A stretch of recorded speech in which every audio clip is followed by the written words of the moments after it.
Welcome to IELTS Band Up, where IELTS is made easy. Hello everybody, welcome to IELTS Band Up, Lesson 2 for IELTS vocabulary to help you get a Band 7 or higher in your speaking, writing, reading, and listening. Again, this is only Lesson 2, but there will be many more. I think I'm the most experienced YouTuber when it comes to IELTS. I've been an examiner for 10 years. I have the card to prove it. I was an examiner. I worked at the British Council for 5 years. So if you're looking for really useful, authentic, believable knowledge about IELTS, you've come to the right spot. Now, I don't make any money for doing this, so the best thing you could do for me is to subscribe, to give it a thumbs up, to leave a comment. I've loved reading the comments so far. I had one comment telling me, don't tell people I'm the #1 YouTuber for IELTS. Well, that's a great comment, and I thought it was quite funny when I read it. But again, I do say that because I think I do have the most experience. Now, about this lesson, these expressions will help with speaking, writing, listening, and reading. These are idiomatic expressions that will really help you get that Band 7 or higher, especially for speaking and writing, if you use them accurately. Please check the information section. You can get your speaking score. This is with my friends at IELTS-Blog. There are lots more lessons there. There are explanation videos. There are practice tests. There's lots of stuff there to help you. And like I said, I've only been doing this for a few months, so it's going to keep growing. So again, please subscribe. The first expression for this lesson is a blessing in disguise. That means something seems bad at first, but it was actually a good thing. So again, it's this idea like it looked bad at that time, but later, as time goes by, it seems a lot better. My example is like this. Losing my job turned out to be a blessing in disguise because I started my successful business.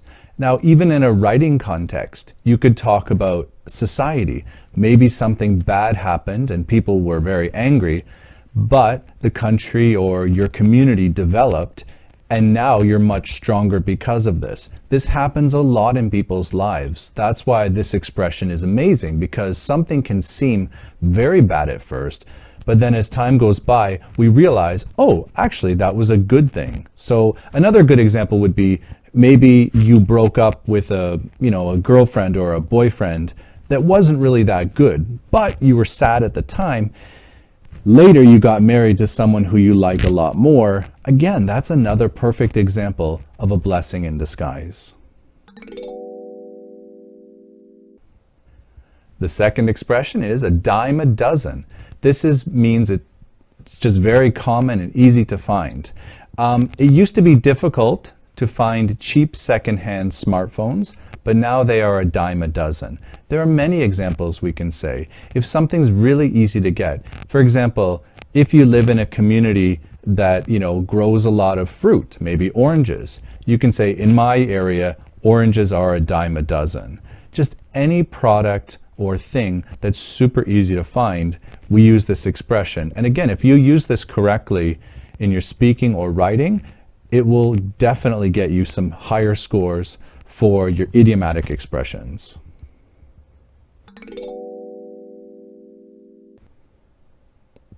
The next expression is to beat around the bush, to not speak directly or clearly.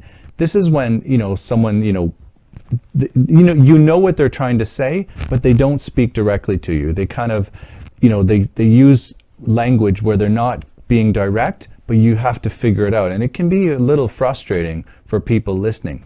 People do it usually to be polite, but again, it can be a little bit frustrating to not speak directly. My example is here. I wish my boss would save time communicating and stop beating around the bush. Again, this would be like, I'm a little annoyed because I want my boss to just say like, hey, this is a good job or this is a bad job.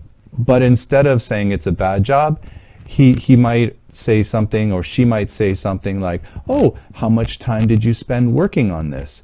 Oh, did you make sure to double check? And again, I'm supposed to figure out, oh, okay, you're not happy. So again, that's how we would use this expression. And the next one is better late than never. This is very obvious in its meaning, and many of you probably already know it. But again, this is an idiomatic expression. When you're thankful that something finally happened or maybe came. So I graduated 1 year later than my friends. Oh well, better late than never. And again, when you're using it in a speaking context, it could be, yeah, when you're talking about your graduation. Maybe, you graduated a bit later. It could be in your writing, talking about like some new policy that the government put into place. They should have done it 10 years earlier, but they finally did it. And you would say, okay, well, better late than never.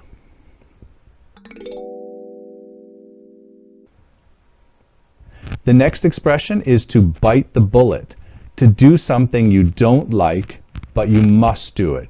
And again, this is something that you have to do. Maybe you've been delaying it. You keep pushing it off, but finally you do it. My example, again, is related to health. My doctor keeps telling me to lose weight. So it's time to bite the bullet and exercise every morning. This could be about a project at school, like I kept, delaying doing my final assignment, but this weekend I really need to bite the bullet.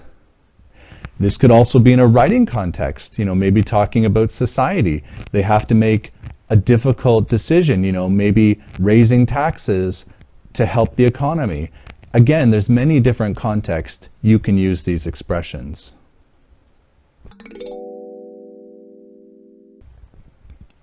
Now let's move on to call it a day. Well, to stop working or doing something.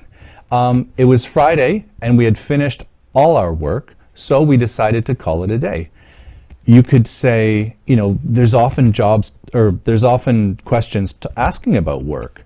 And the question could be, oh, what time do you finish work? And you could say, oh, well, we call it a day at 6 p.m. or we call it a day at 5 p.m.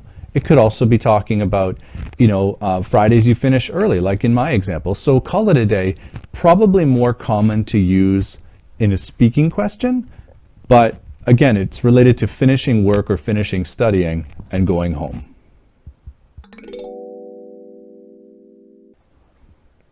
And the next expression is to cut somebody some slack. And this means to be understanding of someone and not too critical. Maybe they have a reason. Maybe you just don't want to be too negative. But again, this idea of you do feel kind of angry or annoyed, but you want to give them some some patience or some empathy to understand.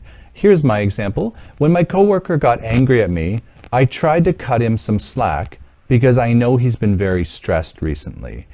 And again, this would be maybe talking about, maybe there's a speaking question, maybe somebody lied to you. And again, you could use this expression, to show that you're trying to be understanding, understand why they might have lied to you. The next one is to cut corners. This is to do a bad job to save time or money. This is usually like when they're building something or doing some kind of project, and then the final result isn't that good because maybe the company didn't use the best materials or didn't use the best people, just trying to save money on expenses.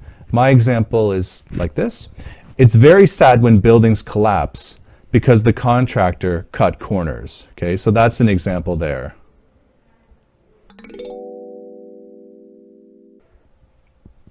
The next expression is to get out of hand. When something or someone can't be controlled.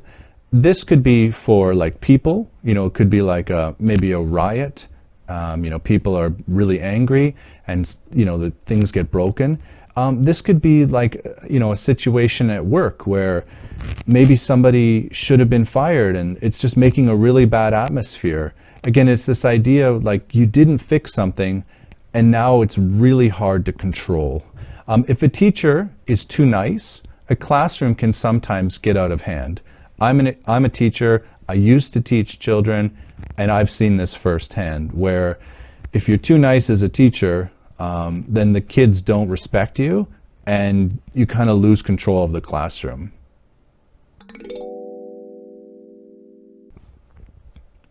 And another expression is to get something out of your system. This means to do something you've always wanted to try. It could be like some people know the expression like a bucket list, things you really want to do that are, something you've always wanted to try. My example is like this.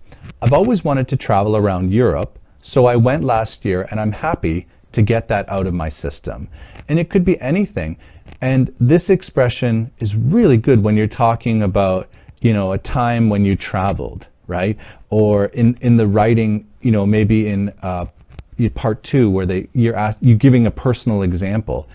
And again, there's many things in our life that we need to get out of our system. It could be traveling, it could be trying a new food, it could be trying a new sport, something dangerous maybe. And that's another great example. There is a question in IELTS about why do some people love extreme sports? Well, maybe they need to get that stress or adrenaline out of their system. So this expression would be quite good in those contexts.